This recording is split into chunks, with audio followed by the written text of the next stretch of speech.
Services such as customized branded content solutions, lead generation, and customer conversion and retention. More info at localiq.com. Citizens Property Insurance. Whether recovering or preparing, Citizens is available. Claims can be tracked at citizensfla.com or reported by calling a live Citizens representative. Baptist Health is a proud supporter of First Coast Connect. Baptist Health, committed to building a healthier community for all of us. More info at 202-4YOU or baptistjacks.com. This is WJCT News 89.9 Jacksonville. Up next, national and local news from NPR and the WJCT News team.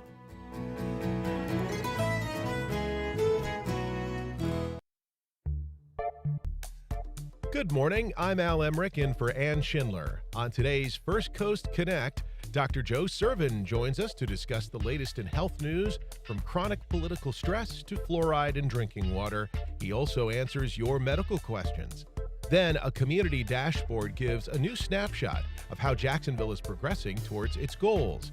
And the First Coast Connect Book Club's latest read is a tale of self-invention and betrayal. Plus, takeaways from yesterday's Jaguars game against the Vikings. Join the conversation. Give us a call at 904-549-2937. You can also email firstcoastconnect@wjct.org. And I'm Corva Coleman. One of President-elect Trump's biggest policy priorities during his first term was trying to repeal the Affordable Care Act. That did not happen. As NPR's Selena Simmons-Duffin reports, it's unclear what Trump's next term will mean for the law, also known as Obamacare. Former President Donald Trump did not talk about Obamacare very much during the campaign, except to say he had concepts of a plan for what to replace it with. It seems unlikely Republican lawmakers will go all in again on repeal and replace, but there still could be changes. Sabrina Corlett of Georgetown's Center on Health Insurance Reforms summarizes Republican leaders' priorities. They want to lift some of the regulations that govern insurance companies, including some of the protections for people with pre-existing conditions. There is also interest in reducing the amount of federal spending. That could mean cuts to Medicaid and federal money for subsidies to make plans on healthcare.gov more affordable. Selena Simmons-Duffin, NPR News. President-elect Trump says he is naming a former top immigration official from his last administration to become the White House border czar in his next administration. Writing on his site, Truth Social, Trump says he had tapped Tom Homan, the former acting director of Immigration and Customs Enforcement. Trump says he will oversee border issues as well as deportation of all people illegally in the U.S. Homan says he'll focus on workplace raids. We have to secure the border. And as far as the people want to push back on deporting these people, what is the option? You have a right to claim asylum. You have a right to see a judge, and we make that happen. But at the end of that due process, if the judge says you must go home, then we have to take them home. And because if we're not, what the hell are we doing? He spoke on Fox News. Wildfire crews will be back in the field on both U.S. coasts this morning, battling blazes in California, New York, and New Jersey. Over the weekend, one 18-year-old crew member was killed battling a fire in New York, as NPR's Brian Mann reports. Daryl Vasquez was helping battle the Jennings Creek fire near the New York-New Jersey border when he was killed. That incident remains under investigation. Crews have been making progress, with New Jersey's Forest Fire Service reporting one blaze northwest of New York City 100% contained, but other wildfires are still burning out of control, sending a pall of smoke over parts of New York City and the Hudson Valley. With drought conditions causing extreme fire hazard, officials have tightened a burn ban to include campfires and outdoor grills. In California, meanwhile, crews are battling much bigger fires, including the Mountain Fire in Ventura County that's burned 20,000 acres and consumed more than 160 structures. Brian Mann, NPR News, New York. The National Interagency Fire Center says there are at least 14 large wildfires currently burning in the U.S. They've scorched nearly 500,000 acres. This is NPR. And you're listening to WJCT News 89.9 in Jacksonville. Good morning. I'm Stephen Ponson. It's 9:04. The Camellia at Deerwood Senior Living Facility in Jacksonville has been sold for more than $27 million. The facility on Sweetwater Parkway in Jacksonville offers independent living, assisted living, and memory care. A Chicago-based real estate investment trust, Ventas, bought the property, according to the Jacksonville Daily Record. Ventas operates more than 800 senior living facilities serving more than 77,000 seniors in the U.S., Canada, and the United Kingdom. The four-story Camella at Deerwood building was constructed in 2010 on 8 acres. It last sold in 2017 for nearly $40 million. Broward County students are prohibited from using their cell phones during the school day, and that includes lunchtime. And to no surprise, students are pushing back on that ban, but a recent survey found it has raised the ire of thousands of parents as well. Among their top concerns is not being able to communicate with their children, especially in an emergency. It's an anxiety that cuts especially deep in the nation's 6th largest school district that's home to Marjorie Stoneman Douglas High School, where a mass shooting killed 17 students and staff in 2018. District officials say students can use their phones during an emergency and that teachers can grant permission for other reasons as well. This afternoon in Jacksonville, we're going to have highs in the mid-80s under partly sunny skies. There is a high chance for rip currents at the beaches in northeast Florida and southeast Georgia. Overnight lows will be in the upper 60s. NPR comes from NPR stations. Other contributors include Capital One, offering their premium travel card, Venture X. What's in your wallet? Terms apply. Details at CapitalOne.com. And listeners like you who donate to this NPR station. Honored to be sitting in for Ann Schindler, and this is First Coast Connect. And on the topic of honor, before we do anything else today, I want to send a message of honor and gratitude to all of our veterans in our community and who may be listening outside of our community. The impact you make and the value you bring to our community is without boundaries. So please know that we thank you and we thank your families and continue to press on with the amazing work that you do. And you are thought of and loved and appreciated, not just today, your day, but hopefully all days.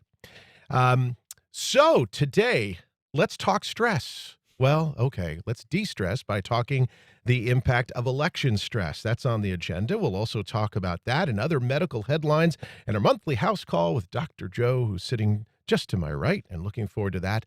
Later on in the program, a new initiative that aims to use data and collaboration to help shape Northeast Florida's future. That is going to be a very intriguing talk, and it's something that's going to make you feel real proud, in addition to other things, being here in the great city of Jacksonville. But first, I'm joined now by our own Dr. Joe Sirven, who is, of course, a regular on the show. So I'm in the rookie seat today of the Saturday WJCT program, What's Health Got to Do with It? And welcome, Dr. Joe. Hi, Al. What a pleasure to be here with you on Veterans Day. I want to echo your statement about veterans as well, but it's such a pleasure to be here with you. Well, good. We're going to have some smiles. We've already found some remote connections already. That's in the few minutes we've been together. It's the small world of the small world. Obviously, we are going to be discussing medical news. Also, Dr. Joe's going to answer your healthcare questions on really any topic, even though we do have a swim lane today. You can reach us at 904-549-2937, or you can also email us at firstcoastconnect@wjct.org. Let's jump right into the topic of the election, Dr. Joe. It's behind us, ish, right? But many are still grappling with the impacts and the aftermath, especially those feeling frustrated or upset that perhaps their candidate or their topic, the item they were impassioned by, did not pass, or of course their candidate didn't win. From a medical standpoint, can political stress affect both the mental and the physical health? Yeah, from a medical standpoint, the answer is an absolute yes. There's no question. We walked into this election, if you look at it from a health standpoint, with already a very high level of general anxiety. We know from surveys, from diagnostics that have done studies of populations over the U.S., that we already sit with a lot of people who are very anxious. Political anxiety adds that extra element because there's so much of an echo chamber of what's going on. I remember right before the election how it was always staged as existential on both sides. This is your life, and there may be truth to that, of course, but yes, this can have very big impact, especially now as you grapple with the outcome on whatever side that you stood on, to kind of say this is going to be the reality, and how does this affect my life, if you will. Yeah, and there's some scary and hairy data to reflect that. Political concerns top the list of stressors on the American Psychological Association's 2024 Stress in America survey. And then also some recent research came out that 77% of U.S. adults said the future of our nation was a significant source of stress in their lives. I, I listened to that comment, the state of our nation, the future, and that can weigh super heavy. How does it begin to manifest itself? What does that stress look like? Yeah, so stress like that basically can have any of the typical things that we expect to occur physically. So it could be from a physical standpoint. I start there. It could make you suddenly want to compensate with drinking more if that's a habit, smoke, pick up bad habits of some sort. Maybe you find yourself with your blood pressure going up. You can't sleep like the way that you were able to. You may ruminate on this. And that's very easy to do, especially if you spend a lot of times on social media scrolling through, or you're listening to television or some type of radio or podcast that kind of just reflects this back at you.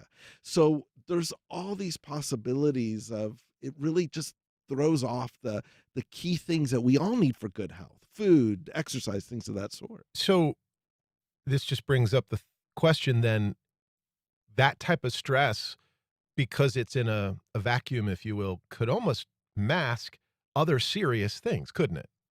You basically start blaming anything that's going wrong on the outcome of all of this, which is Politics.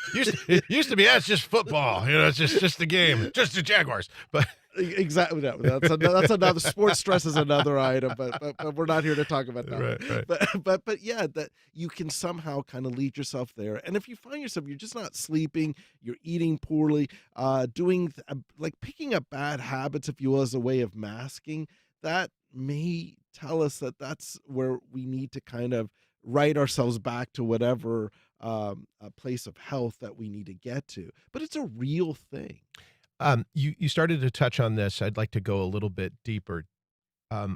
Is there a difference between the political anxiety and how it shows up in the typical forms of anxiety in like a really diagnostic kind of physical way I'm talking about? Well, there's what's unique about political or election anxiety is how there's two components to it. One is the fact that it tends to be less positive and more on the negative. In other words, you tend to kind of have go towards anywhere from despair to anger, depending on your outcome, and that is a little different from just generalized anxiety where you're just concerned. Number two, there's a social piece to this. In other words, you can find yourself blaming others or people that you disagree with very quickly, and that tends to isolate you more. So it has more of an isolating effect in your own for some people as opposed to others. How it looks physically, if you're going to see a physician or a provider of some sort, is probably going to look similar to general anxiety, but the ultimate root causes are slightly different because of that social aspect of it and the range of emotions that can kind of occur with it. And that's what kind of gives it a little bit of a difference, because it can hurt you in a couple ways, because that isolating factor can be very problematic, actually, both socially and for the person, because humans at the end, we like being in groups. Sometimes we may not act like it or may not feel it every second of the day, but we are a social being.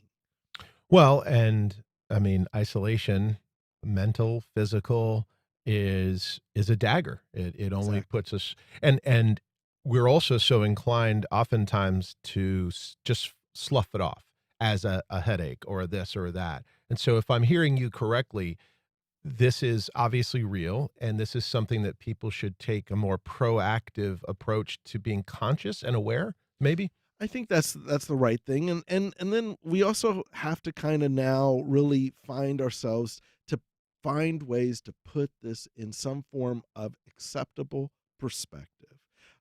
In other words, channel that energy, the negative energy, if you will, whatever that's kind of that you're focusing on, oh, woe is us and all that stuff, into some type of action or feeling of that you have control. And that does can occur individually. Yeah, I mean, wow, what a powerful statement, because at a point when sometimes you can feel so out of control, that is the one thing you can, is the decision, the choice. And that would extend as well to the conversation, I'm assuming, with your physician. I could imagine somebody saying, "I'm not gonna call SureCare. I'm not gonna call whatever. I'm not gonna call my doctor. I'm not gonna bother them," or for fear that maybe it would even be a tough conversation from a political standpoint. So how do you recommend somebody explain what they're feeling and their fears to their physician? I think at the end of the day, what I would always say is that if when you're talking to your doctor or provider, whoever you are seeing, be upfront. Number two, point out what are the health pieces that are impacting you. If you're not sleeping, if you're ruminating too much, let them know that this is causing a concern or a problem. They will probably try to put you back in perspective, kind of say, hey, this is what you can do, and that may give you a sense of control, but just lay it out there for them so that they know they can best help you. And isn't that really the right set, is that we need to come to our physicians from the standpoint of long gone or maybe the days that it's just you're just seeing them for this one thing. You really should be able to be in an environment where you can be transparent and open. Isn't that what you're saying? Absolutely. You don't want to lie or be dishonest or downplay. The healthcare system is busy. And so what you don't want to kind of just play into that busyness. Lay out, this is my issue. This is where I'm concerned. What advice or suggestions might you have?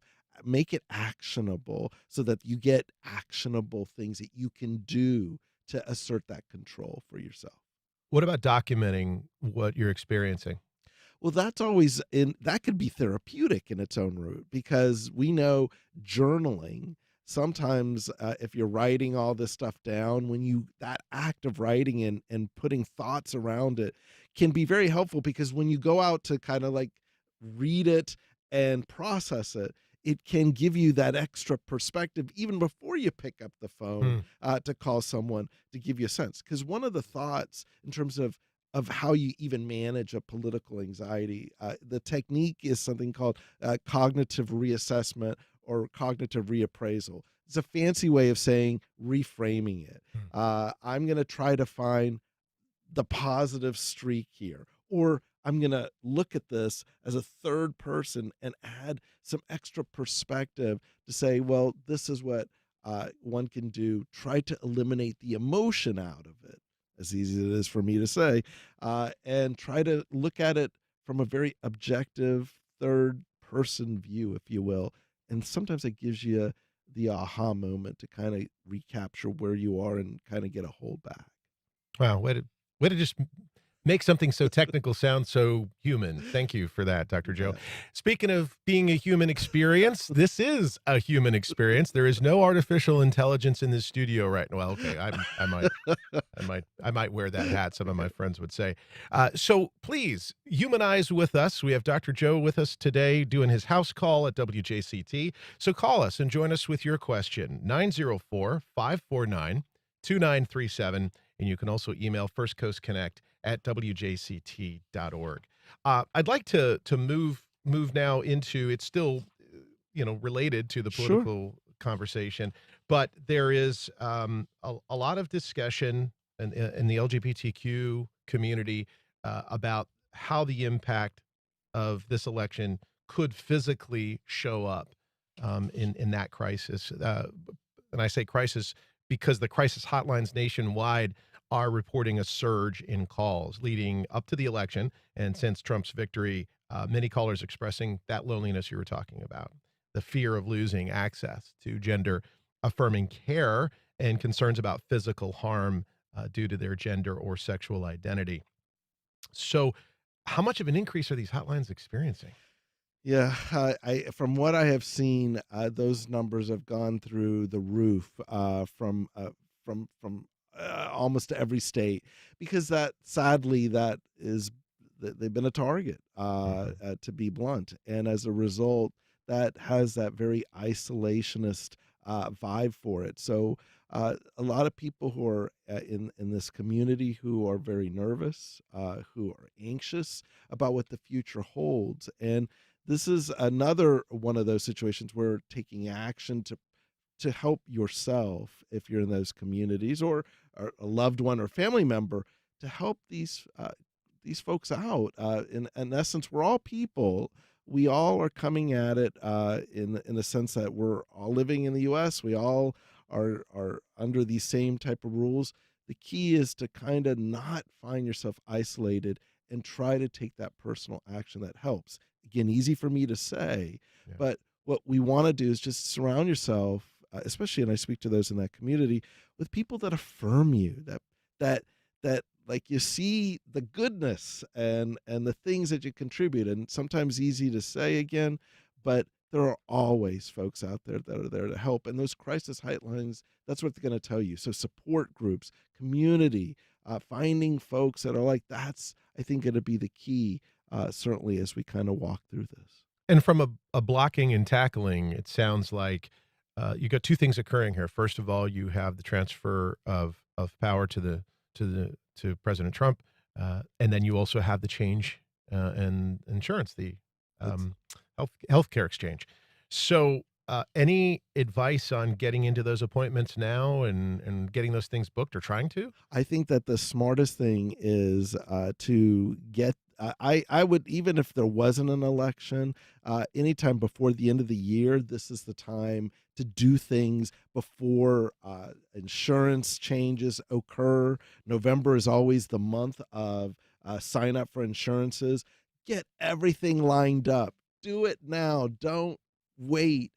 Don't be a procrastinator, because we don't know how things are all going to look for the upcoming year. This is the time to make those appointments, get things lined up, because that will put you in a better position regardless of how things all shake out from a legal or marketplace standpoint. And that's really for all communities. Every community, it doesn't matter who you are, this is the time to take care of it anyway. Last question on this topic. In the past, and according to the reports, as well as what has been publicly stated, the Trump campaign, has pushed for exemptions that would allow healthcare providers to refuse care to transgender people, in addition to people with HIV and AIDS. Even more of a reason to get in now. Previously, in comparison to what we're seeing moving forward, from a clinical standpoint, what are your thoughts there, and what do people need to know? I think at the end of the day, one thing I will tell you, regardless of who's governor or president or senator or congressman or woman, physicians and providers, we're all here to help. I am hard. I mean, we all may fit the whole political spectrum from a healthcare workforce, but I can speak this very comfortably. Of all the places I've been to healthcare-wise, people want to help in healthcare. No, it doesn't matter what stripe or politics that you ascribe to. And we all have oaths to help in that regard. Yeah, and that's important. And we have an oath to keep the ear and the eyes of our public engaged. And so we're going to do just that with you. And we have John from Riverside who wants to share some of his thoughts. John, welcome to our program this morning. On the LGBT, I'm a gay man. I've been out since 1972. When I came out, people thought I was out of my mind. In fact, other gay people didn't want to associate with me for fear that they would be outed by that association. I fought the long, hard battle, insisted upon I went where I wanted to go and worked where I wanted to work, and dealt with what I had to. As things improved faster than I ever thought. When I finally heard comedians joking about having a gay experience or something, I realized that we had gone over the threshold. And very shortly after that, gay marriage was approved and things like that. I never believed that homophobia went away, that we'd been transformed. So I fully expect to be facing more. This will legitimize homophobia. And the people that will attack us are vicious people looking for a victim. Right. They could and would attack old people if they thought they could get away with it. But on a greater thing with this issue, we can call it anxiety or something. Sometimes there's legitimate concern. My house insurance rates are going through the roof because the insurance companies insure against risk, not certainty. Global warming is here. We're dealing with it. John, I'm so sorry to interrupt you. I so believe and appreciate your passion, but I really want to go ahead and bring this to a comment for what you said, and I'm going to allow our good doctor to respond to your earlier statement, which I think you kind of touched on, which was you've got to invest now and take the time to seek the health care, but most importantly, protect your mental state. Absolutely. I can't say it any better, Al. This is the time to just be proactive in that regard. I will give a sense of hope. The younger generation, they are very, very open and accepting. I'm going to hope that carries the day with due time as we move forward. Well, we have a few minutes left here. I wanted to just touch on the conversation around fluorinated drinking water. It's named one of the top 10 public health achievements of the last 20th century by the Centers for Disease Control and Prevention. However, Robert F. Kennedy Jr., potential leader on health initiatives in the new administration, has called for an end to this practice. I know I'm loading it up at the end of the program here for you, the end of your segment. But what does the medical science say, and are there really valid concerns here, Dr. Joe? So this is when it comes to fluoridation, there is one element of nuance, and this has to do simply too much of anything is not good. A little bit of something can be really good. Fluoride is a perfect example of that. At a low level, what's accepted for what we use in the U.S. for water fluoridation, it really helps to save on dental cavities. And I love you all, dentists, but I don't like going to dentist to get my cavities filled. Right. So if you ask the folks in Buffalo, New York, they went through stopping fluoridation, and then they had it just restarted because the cavities went through the roof, and there's a dental shortage in the U.S. We don't want to go back in that direction. However, in fairness, if you had an industrial accident, you dump fluoride into water, yeah, fluoride could be a problem at a toxic amount, but so can anything that is done at a toxic amount. But at low levels, it is a true achievement, especially in helping prevent dental cavities. So what makes it so powerful as a preventative? So it helps to prevent the acid that occurs in foods and that causes cavity. It helps to kind of protect that enamel on teeth, if you will. And as a result, that's what helps it with preventing dental cavities. And that has been a huge, huge benefit in terms of preventing that, especially in people who don't have dental access. Then you are stuck with dental cavities. And I might add, dental health has consequences for the rest of general health if not managed. What can the public do now, as maybe some folks are advocates, some people agree with this approach? What does the public need to know now as they prepare for a potential change in some sort of a policy? This is the moment to be vigilant. In other words, there will be some things that maybe we all agree on, and there may be some things that we should not be agreeing on. This is the moment to now educate ourselves. We all have to be healthcare consumers, science consumers. This is the moment because people are looking at all of this and see where we all feel with it. So get involved and don't turn off the radio, podcast, or TV to some degree, because we need to be educated on all of this as well. This is just a very quick technical question. When you're shopping for the toothpaste, there's some that are like the 0.45, some that's a 0.2124. Do they negate each other? Is there really a difference? Not there. There isn't. I know. I look at those same toothpaste elements. Most toothpaste have fluoride. Think of it this way: some people get milk that says calcium added, or orange juice that has calcium added. It's the same type of concept. I don't make too much as a big difference because at the end we're all getting fluoride from the water anyway. All right, Dr. Joe, thank you so much. Al, it's been such a pleasure. If you're just joining us, you can join the conversation, 549-2937, area code 904. Also email us, firstcoastconnect@wjct.org. Up next, we hear from the CEO of the Nonprofit Center of Northeast Florida.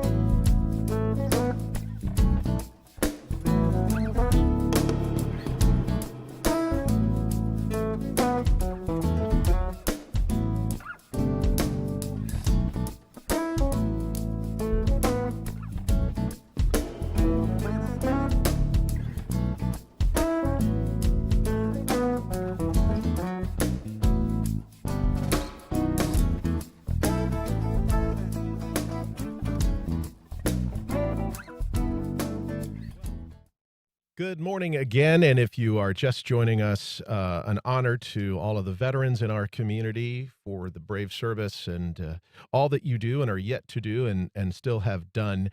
And joining us now is a topic about really empowerment and data and education. Welcome back. Empowering community through data and collaboration is the goal of a new initiative being spearheaded by the Nonprofit Center of Northeast Florida and its partners. Catalyst starts with data, but it no way near ends there. And here to discuss with us what's behind the new collaborative is Dawn Lockhart, Chief Executive Officer for the Nonprofit Center of Northeast Florida. Thank you, Al. I'm thrilled to be here. This will be a great conversation. Well, I'm looking forward to it as well. And feel free to move just a little bit closer. There you go. Perfect. First of all, let's kind of do a right set for folks who may not be familiar with the Nonprofit Center. What is the Nonprofit Center? What's its role in the community? Sure. Well, I'm thrilled to be able to be in this position following great legacy leadership that's been around for nearly 20 years. The importance of the Nonprofit Center is to really lift up the sector, to advocate, connect, and inspire the work that we're doing so that we can make sure to strengthen the community. And so if you think about a chamber of commerce, the Nonprofit Center is really a chamber of commerce for nonprofit organizations trying to create community impact. And just from a scale standpoint, Jacksonville's a big city. Our Northeast Florida is a huge, fast-growing region. But when people think about nonprofits, it tends to be in isolation to what they're involved in, what they're engaged in, other than what they see. So are we a big nonprofit community? Well, that's an interesting question. We have the Nonprofit Center has nearly 400 members.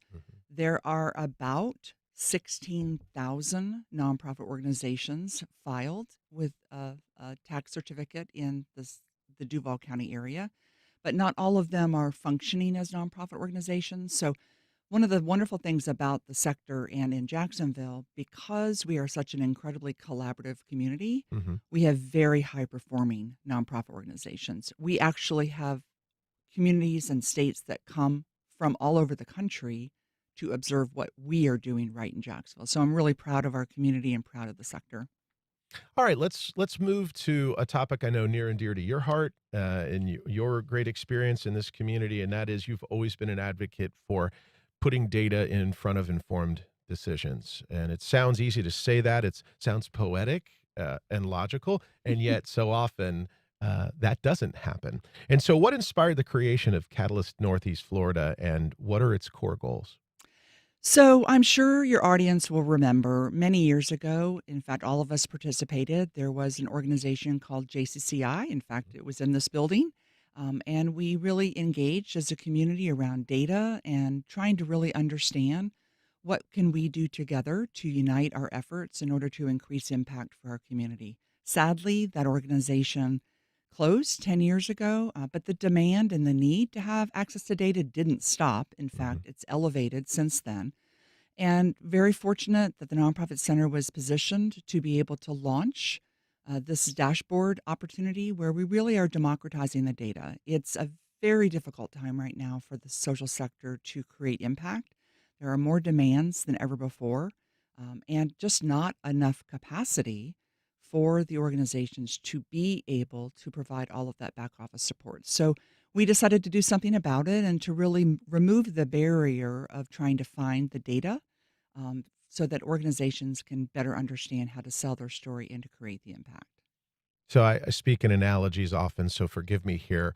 So is this accurate? You have this big bucket, and whereas everybody else had to go get the bucket and find water, you're collecting the main core bucket and then just asking other folks to say, hey, listen, just focus on adding to the bucket to make sure that it's really quality. Absolutely, and I love that. I love the analogy, and that's exactly right. I think that we are better together as a community when we bring nonprofits together with the private sector and philanthropy to align around goals that we all can work on together. And how do we build small wins and then continue to build those small wins so we create big impact? And the data is really the beginning step of being able to tell the story on what needs to be done.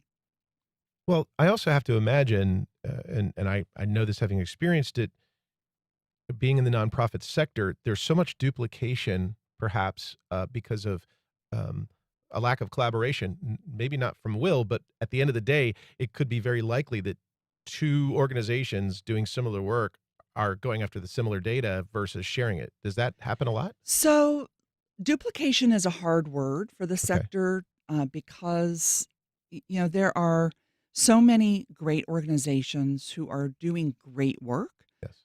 but they're not serving the same customer. And so oftentimes the term duplication may seem as if just those 10 other organizations weren't doing that, then this other organization could deliver all of the impact. And that's not the case. What we really need to be doing is aligning and defining who we're focused on and how we can collaborate. And this community and this sector has done a great job of collaborating. In fact, Jacksonville is the first city in the southeastern United States to have a strategic partnerships office. And we continue to have that in the mayor's office. And the reason is because we have really identified the secret sauce, and that is partnerships and collaboration results in increased impact. What we did when we developed Catalyst was, how do we put that on steroids? How do we provide resources to those organizations so that they can focus on their impact and the delivery of service? We are not the experts in program service delivery, but we can be the experts in back office support. So in the last few minutes here, we've got about 3 minutes or so. What are those buckets that people can kind of grasp and visualize? So we have 6 categories that we're focused on, and there could be more, but these were the 6 that we started with: older adults and people with disabilities, community and civic vibrancy, health and wellness, youth and education, housing and neighborhoods, and prosperity and opportunity. And what's really interesting, and certainly not a surprise, over the last week and a half, we have had hundreds of people participate in these sessions, is the intersectionality of those topics and how each of those issue areas can connect to the others. And so that's what we're trying to do, is to create these links so that we can make sure to make it easier for our sector to deliver the impact that they need to deliver. What are you seeing in these early charrettes or meetings that you're having that is most standing out to you? Because this is really your first step by this convening of the different groups. Honestly, affirmation on the importance of this. I think, the social sector does a beautiful job of making it look easy, but I will tell you that the social sector is incredibly strained right now. We have a really difficult talent challenge. We are unable to recruit and retain high-performing staff because we can't provide the competitive wages. There's a constant increase in demand without the resources to be able to do so. So I think how we can pull this together and make sure to lift it up for the sector so that they can do a job that they need to do and are dedicated to it is really our goal. Last thing, what is the one thing the public most needs to know and take away at this stage in the game from this initiative and the work you're doing? Sure. I think it's about really getting factual information about the current state of our community. And you can go on to catalystnortheastflorida.org and you can see real-time data We will continue to add that data on a regular basis to show the community what the current state of our community is. We're still working to develop those goals, and the community can partner with us to identify what those goals should and could be. And tell us that website again, because it's a wonderful resource. Yeah, Catalyst, NEFL.org. Fantastic. Yeah. I wish we had 10 times the amount of time to discuss, but Thank Dawn you. Lockhart, thank you so much for being here. Coming up next, we will explore Patricia Highsmith's psychological thriller, The Talented Mr. Ripley. And we're back. It's a story of assumed identity filled with suspense, and it's the focus of this month's First Coast Book Club. Here to tell us about why she selected The Talented Mr. Ripley is book club host Stacey Goldring. Good morning, Stacey. Good morning, Ann. How are you? I am terrific. So tell us about this. This is a book by Patricia Highsmith. It's not particularly new, but it's a name that people may be familiar with. I love this book, and that's why I've brought it to our book club. This is probably the third or fourth time that I've read this book, and every time I'm fascinated because Patricia Highsmith is an incredible wordsmith. And the way she writes this book, which is a book of suspense, it keeps you, you're constantly feeling the tension delivered by our main character, and his name is the incredible Tom Ripley. As the name indicates, he's quite talented. I would describe him as a shapeshifter. So Ripley is a young man who basically he can take on the identity of anyone he meets. It's absolutely uncanny. He's sent to Italy, just a little bit about the story. I don't want to give away too much. He's sent to Italy by a wealthy man to retrieve the wealthy man's wayward son, whose name is Dickie Greenleaf. And if you come to the book club, we'll talk about these names and what they mean. The deadly sins of greed and jealousy come into play between Tom and Dickie. It's really a chilling game of lies and evasion, and the result is dark and shocking because Patricia Highsmith makes it possible for us, the reader, to believe that anyone is capable of evil. And it is a very fine line, and depending on how you look at someone, you can define that person as moral or amoral by the decisions they make and the actions they take. So it is this tension that fills every single page. And if it sounds familiar, does it sound familiar? Have you read this book? I know the book, but only really through the lens of the film. I mean, I've not even seen the film, but I kind of know the storyline. Okay. So a lot of people are introduced to Patricia Highsmith through film. And in this case, are you familiar with the film version with Matt Damon? Okay, so that was so good. But that was one interpretation of Patricia Highsmith's work. The first one, I believe, was in 1960s. It was a French thriller, which was a take on Ripley. And recently on Netflix, there is a beautiful cinematic rendition of the film. It's totally in black and white. It's very film noir, and it's simply called Ripley. And I don't know the name of the actor, but he is the bad guy in Sherlock. So I'm sure all the listeners are probably much more well-versed than I am. But it is a beautiful rendition. Do you know do you know to whom I'm referring? He's a great actor. I forget his name. I think it starts with an A or something. He was also in Fleabag. He played the priest. Oh, yeah. I know that is. He's so fabulous. He is great. I mean, the thing about Patricia Highsmith is, you know, her, like you said, she's very much a writer who conveys just this sort of beautiful tapestry of words and phrases. But I was reading a review of this book where Graham Greene, the author, called her a poet of apprehension rather than jump scares, which I thought was a great description of just the tension that in all of her books has just right there under the surface. It is creeping. It is slowly seeping in, and you're not sure what the discomfort is because there's not gore in most of her books. You know who the murderer is on page 1. So it's not a whodunit. It's a how did this psychologically become possible to happen? And that is what she's known for, this analysis of the mind. This is what makes her different. So if you have not read her books, see, their books are very thin. I think I got through this like in 2 or 3 days, like during one of the hurricanes. And it's gripping for that reason because you're not sure why, but you're like uncomfortable. Like you need to know, but you don't know why. And the scholarship tells you that it's because she is conveying that it's possible for anyone to do something horrible. She also makes characters who do really unsavory things somehow appealing. Yes, because we're attracted to grifters, aren't we? Let's look at who is popular in our culture. Let's look at who we look at as heroes nowadays. Nothing has changed since when she wrote this. I think this was published in the early '60s. Nothing has changed. It's all about clicks. It's all about popularity. It's all about personality.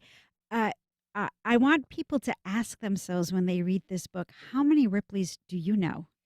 What's interesting when you say that, it's very current today because the plot of it takes place at a time that predates social media and would sort of be impossible today in an era of Yes. facial recognition technology or Find My Friend, apps. Right.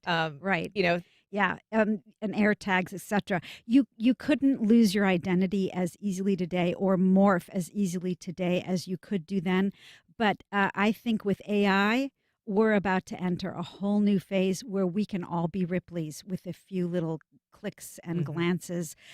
So there is also that vulnerability of disappearing with identity theft, etc. That can happen with technology, which I would say, let's call it the Ripley effect in the 21st century. I can definitely see that happening. And a very fun fact about Patricia Highsmith, and I'll have a lot of fun facts when people come to the book club. But one thing that's very interesting about Patricia Highsmith is that she had pet snails. And I say that because she's an incredibly interesting, controversial person. A lot of her work, in a lot of her writing, we see the true Patricia Highsmith because she allows us into her mind, which you could argue is into the mind of all of us, and that moral ambiguity that we're all faced with every day and the choices we make. that is very interesting. And Yeah. I've never heard of a pet snail, I'll be frank. Yeah, I think there were several. They Not may have super lived. cuddly, Yeah, right? That- no, not super cuddly. A metaphor Yeah. for her cuddliness would be, a snail, a slimy snail. I think that's about right. I don't think I'm in, gonna. in a shell. Yeah. Well, so if people want to participate, and I'm sure they want to read this book, how can they?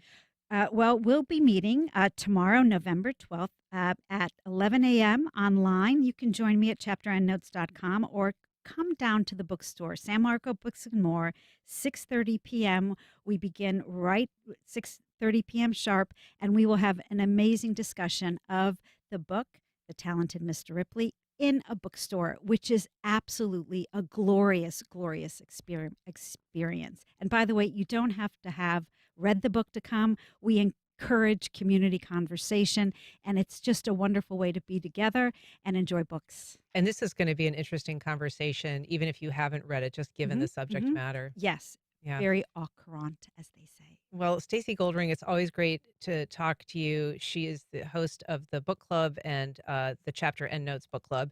And she joins us, I don't know, every couple weeks, once a month Yeah, to talk about yeah, books. sounds good. Yeah. We're very excited to have you back. Thank you so much, Stacey. Thank you. All right, we'll be right back.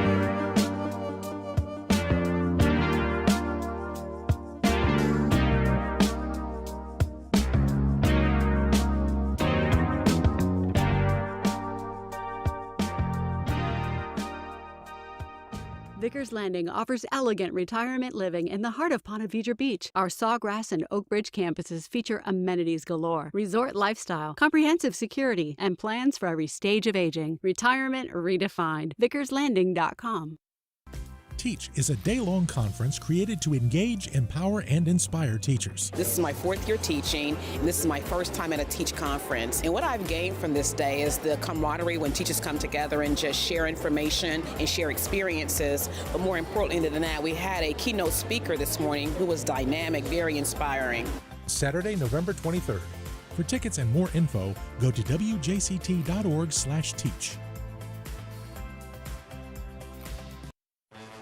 Voters pick candidates in political races, but they express their real policy values in how they vote on their state ballot measures. Florida has rejected adding a state constitutional amendment guaranteeing access to an abortion. North Dakota voters rejected a measure to legalize recreational marijuana. How some big ideas fared in ballot measures across the country. That's on the next On Point. Today at 11, here on WJCT News 89.9.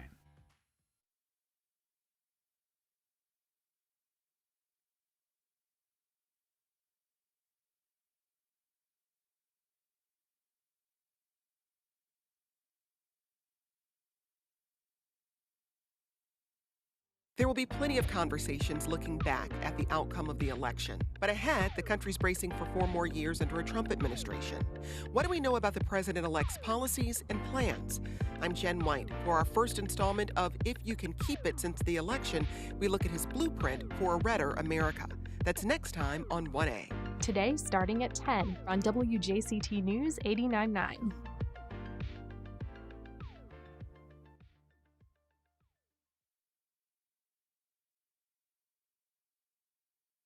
Of the Jags, we have faced the Minnesota Vikings only 7 times, with just 2 of those matchups in Jacksonville, winning only once back in December 2001. I know that a couple of my friends who actually live here, who are from Minnesota, are actually rejoicing in that, but now I don't call them friends anymore. This week, that stat held up, but it was a close 12-7 loss, sadly, for the Jags, but Bowles graduate Mac Jones was under center for injured Trevor Lawrence. A lot to break down here, and to do so with some of the disappointing but also possibly positive details. News for Jags sportscaster Alessandra Pontbriand. Sorry, I got to get that right. When you have a name like Al, it's just like everything else is complicated. So what did we see on Sunday? Yeah, you saw a whole lot. But then you also didn't see what, Jaguars fans wanted to see, which was a win, which is so disappointing. It's just like every week I hope that I can come in here and we can talk about a victory, but every week except for 2, it's not happening. Mac Jones was in for Trevor Lawrence, who was on the sideline. He did have a headset on, so I think he was talking to coaches. He was in street clothes, obviously. No word on how long he'll be out. Not sure if he'll be here for Lions. They go to the Lions this Sunday, 1 p.m. kickoff. Then they have their bye week. So maybe they'll give him 3 weeks of rest and then he can come back for the rest of the season. But there's no word yet. Of course, Doug Peterson will talk today around 2 p.m. With the media. So we should have more of an update on Trevor then. All right. So one of the conversations preseason was, man, we're going to have the best backup quarterback in the NFL in the sense of, A, it's a hometown guy. B, he's shown that he can be a top-notch quarterback. And, of course, some of the question was, well, has his best days been played yet in his best games? All right. Pull out all that fodder. Bottom line is he's stepping in. What's the overall assessment that's being talked about? Yeah, I mean, I think the first half, I think it was pretty good. That second drive, they went down and scored, so you can't want anything more than that. But I think the second half just kind of unraveled when they weren't able to continue scoring. They didn't even get a field goal. Yeah. I think that's when it just seemed like he wasn't comfortable anymore, and they were just trying to force stuff, which turned into a fumble and 2 interceptions because they knew that they were coming down to the wire. And you could tell that they were kind of all scrambling, and I feel like that's kind of what ruined it for them. I feel like if they were able to take just a breath and a second and just like, Trevor Lawrence, when you see him, especially late in the game, you see him, he has the confidence. Yeah. You know that he's the leader in there. He's very demanding with them in a good way. But you didn't really see that complete with Mac Jones. Mind you, he didn't know he was going to be the starter until a couple of days before. He's been the backup. That's a whole different mentality, as the backup and then the starter. And you're also filling in for Trevor Lawrence, who has been the starter for years. That's the franchise quarterback. So that's a very tough task for any backup quarterback, but especially a hometown guy who grew up as a Jaguars fan, to get his first start as the Jaguars starting quarterback. That's a tough task for anybody. And I don't even think if I was a starting quarterback and that was me, I think they would have won by 100 points. But, you can only ask for so much, but the defense really played well. It's crazy that you hold Sam Darnold and the offense to no points and to 4 field goals, and then you intercept him 3 times, and you think that would be recipe for success. But no, unfortunately, it was not. So we've kind of been here before. It always gets talked about in TV and all the analysts and such. But you're somebody who is on, in the trenches with this team. You study this every single day. This is your hometown team. How does the defense and offensive mindset and a losing record, but yet signs of what can still be, how does that all mesh together, and how does Doug Peterson keep this kind of on the rails? Yeah, I think that's what everyone's still trying to figure out, because obviously we haven't seen any wins. But the one thing I think that you see from these guys is that they are tough and they are battle tested. If you've been a Jaguars player for a long time, you really haven't seen much success. But I do think that they are still sticking together. They're not giving up. There's still many more games to play. Their playoff chances probably are, done at this point. But that's the one thing I do see in the locker room, is that they still are together. Those players are still playing for each other. Tyson Campbell even said it yesterday. He's like, there's no other, I think he called them dogs, but there's no other guys that I want to be playing for right now. So I think that's a positive to take away, that they aren't like turning on each other, because then if they turn on each other, it's going to be not a good look. All right.